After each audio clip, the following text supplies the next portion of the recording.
ثعلوب يراقب القطيع. ثعلوب يختبئ خلف كثبان رملية، ينظر إلى الأسفل حيث قطيع أغنام يرعى عند مزرعة صغيرة. في مقدمة المزرعة يقف كلب ضخم رعود، وبجانبه كلب صغير نشيط برق. ثعلوب: لكن فيه مشكلة، فيه وحشين حراسة.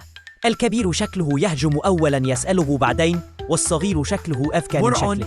يتمدد متكاسلاً، بينما برق يجري بين الأغنام. ينبح بحماس.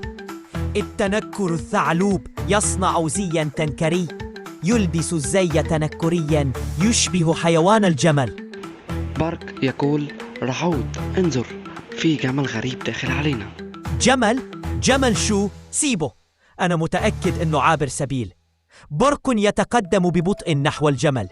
ثعلوب يتعرق داخل الزي، يحاول المشي مثل الجمال. برق يشم الجمل، يشك أكثر، ثم يشد الحبل في إحدى الأرجل وينكشف جزء من وجه ثعلوب. برق يصرخ: رعود، إنها خدعة! رعود يقفز فجأة، يصدر نباحاً عظيماً، وتبدأ مطاردة مثيرة عبر الصحراء. ثعلوب يجري، تلاحقه، يمرون فوق كثبان، يدخلون كهفاً مهجوراً.